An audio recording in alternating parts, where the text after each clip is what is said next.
Hello and welcome to First Christian Church's Adult Fellowship Bible Study.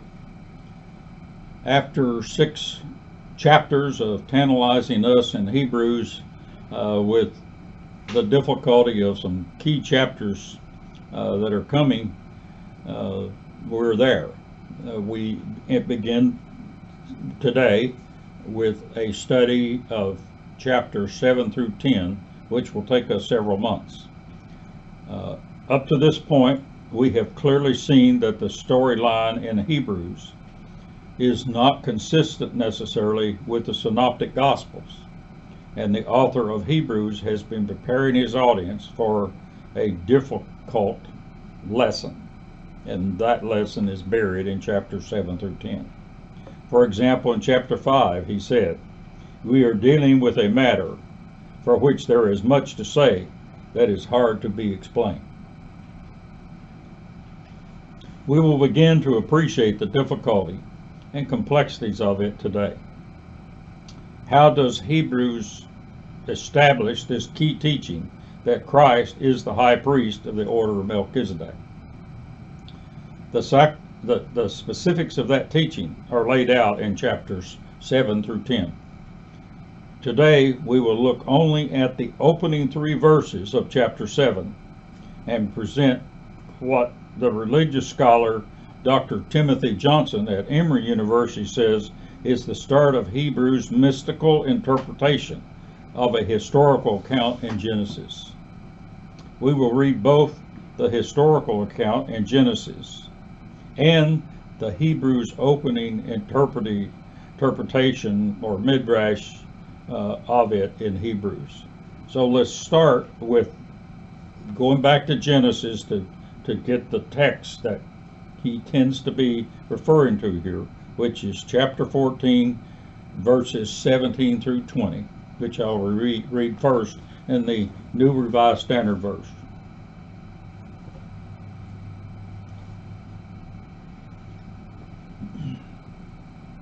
After his return from the defeat of Chedorlaomer and the kings who were with him, the king of Sodom went out to meet him at the valley of Shaviv, that is, the king's valley. And King Melchizedek of Salem brought out bread and wine. He was priest of God's Most High. He blessed him and said, "Blessed be Abram by God's Most High, maker of heaven and earth, and blessed be God's Most High, who has delivered your enemies into your hands." And Abram gave him 1/10 of everything.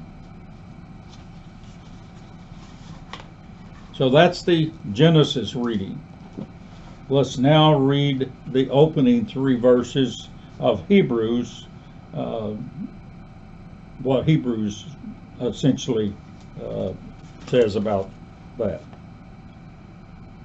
This King Melchizedek, and I'm reading chapter 7 of Hebrews, the first 3 verses. This King Melchizedek of Salem, priest of the Most High God, met Abraham as he was returning from defeating the kings and blessed him. And to him Abraham appropriated 1/10 of everything. His name in the first place means King of Righteousness. Next, he is also King of Salem, that is, King of Peace. Without father, without mother, without genealogy, having neither beginning of day nor the end of time, but resembling the Son of God, he remains a priest forever.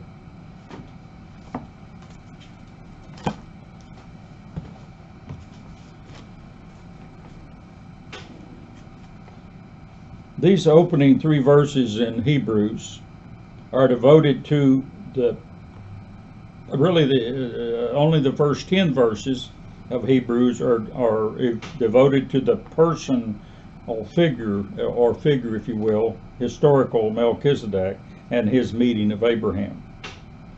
The Genesis account is the only historical related accounting of that meeting or Melchizedek in the Old Testament, and he appears abruptly. And that abruptiveness, with no introduction and so forth, in part is this thing at the end that the Hebrews author takes off on, the no mother, no father, etc. If we had read that whole chapter in Genesis, we would have seen that this reading or account breaks into a chapter dealing with the historical details of Abraham's victory over a coalition of kings in the Canaanite region. I think it was 5 kings, as I recall, but anyway, a coalition of some sort, in order to rescue Lot and meet with the king of Sodom on his return from war. Here we are introduced to Melchizedek, who in the Genesis storyline is a priest of a high god in this region and king of a geographic region called Salem. This priest king blessed Abraham with food and wine in the name of that Most High God for delivering Abraham the other kings. Scholars of Middle Eastern antiquities say that this God here is probably what's referred to elsewhere as Elyon, and there is great scholarly debate as to who or what that God is, or if this is a Hebrew name later applied to the Hebrew gods. That God is being thanked here for delivering these kings into the hands of Abraham, and Abraham gives Melchizedek a tithe of the spoils of war. But hopefully you noted that the Hebrew writer does not tell the story the same way as Genesis told it. His version, which scholars say is what's referred to in Judaism as interpretive midrash of Genesis verses there is significant and key differences. He does not even mention, for example, the blessings and the offerings, which tended to be the key things that are being mentioned in those verses in Genesis. Nor does he mention much about the tithes or the spoils, although he does acknowledge the tithes.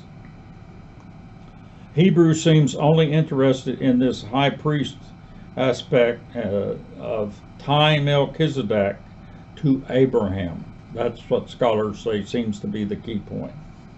Scholars teach that, and also that he was a priest or a high priest. Scholars teach that the Hebrew author here uses his interpretation of etymology, that is, of what words mean, or words, the meaning, the derived meaning from the word itself, to define these names in order to drive the story that he wants. He is leading his audience to define Melchizedek in these terms. Thus, the interpretation of the name Melchizedek to mean king of righteousness, and with the geographic place name of Salem, is where you get king of peace. So, king of righteousness and king of peace and a high priest combined into one person. Scholars of Middle Eastern antiquity say the etymology may be more accurately defined in these terms. This name is 2 separate words combined into a proper name. It's a Canaanite word. The word Zedek, Z-E-D-E, what in English will be Z-E-D-E-K, means deity. And Milcah means king or my king. Thus the name Melchizedek, when combined together, would be better translated, my king is Zedek. That is, my king is the Canaanite high deity. That's where Middle Eastern, non-religious scholars at, just interpret it based on language. Clearly in this Genesis account, all Melchizedek does is show up and perform priestly duties. And he suddenly shows up abruptly, out of nowhere. And it is the priestly aspect that Hebrews seems to be interested in, along with the fact he's connected to Abraham. But this combination of priest-king, we'll see later, becomes an important issue. Both Drs. Fred Craddock and Harold Attridge, in their commentaries, note that such interpretive midrash falls well within the rabbinic rules of early to mid 1st century AD, which is the time they believe this writing is occurring. A teaching rabbi was free to interpret scripture from the Torah where no interpretive conclusion is present directly in the text itself.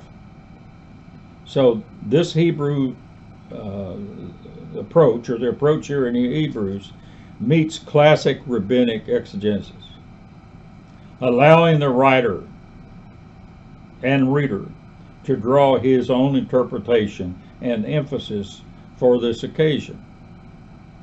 And that's what he has done here in Hebrews, says Craddock. The questions are, is this original thinking? This is where scholars mostly come in. Is this original thinking of this Hebrew writer, or is he just carrying out interpretations that have already been done elsewhere?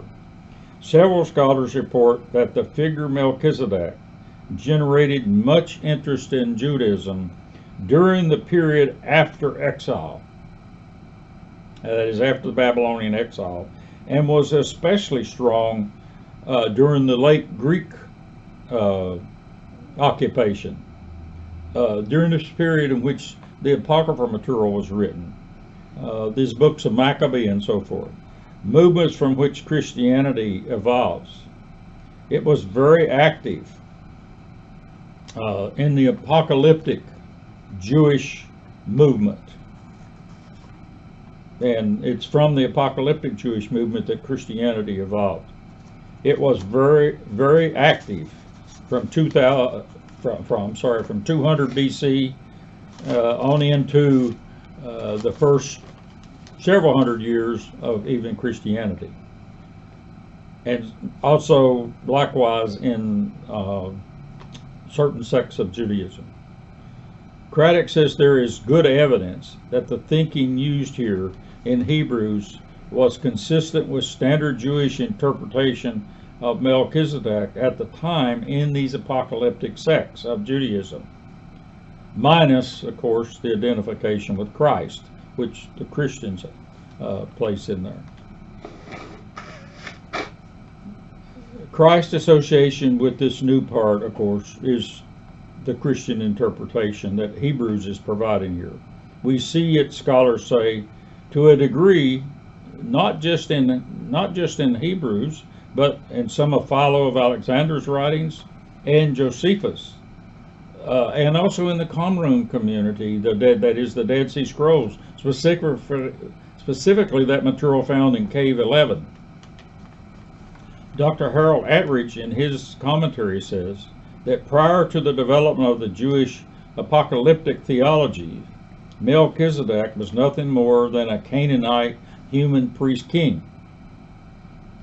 But during the apocalyptic movement, he becomes something more and mystical. It is a version of that mystical storyline that the Hebrew author is using here, just adopting it to Christianity, or repeating the fact it's already by some sects within Christianity been adopted, because he thinks it's useful material, Attridge says, for a Hebrew audience, that is, people of a Hebrew culture who are in Christianity. Dr. Timothy Johnson teaches at Emory, and still there, by the way, that over time Melchizedek has become a divine and mystical heavenly being.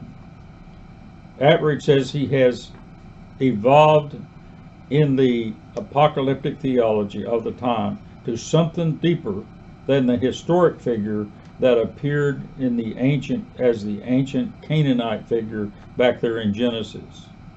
Although this theology did not survive as a mainline theology in Christianity over time, there's clear evidence that it was there strong in some aspects of early Christian groups outside of Rome proper, especially in the northeastern parts of the Greek Slavic areas. And that's, some scholars insert then, that's probably why why this book was canonized, because there was a significant audience that was following this belief. And so therefore there is a book canon in the Bible that reflects that. That's part of the idea, for those who may not be familiar with, of why is there so many versions of the gospel when you really seriously study it that we find in the New Testament. It's because there was many versions of what was being followed in early Christianity. Variations of this theology are popular today in the teaching of some Messianic Christian groups. So this idea is, even though it's not there in mainline Christianity, there are still groups of practicing Christians today who rely heavily on this teaching here that's in Hebrews. So as we go through this, our effort will be to see what the Hebrews writer is doing to describe this theology to these people. That is, that Jesus Christ was a high priest of the order of Melchizedek and gave himself. That is, instead of the high priest sacrificing an animal, he himself is sacrificed on the cross. That's essentially the core theology that's here in Hebrews.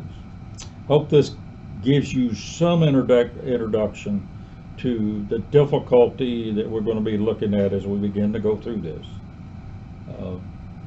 We'll be bringing in additional scholars' input as we go through this. So have a good week. See you next week.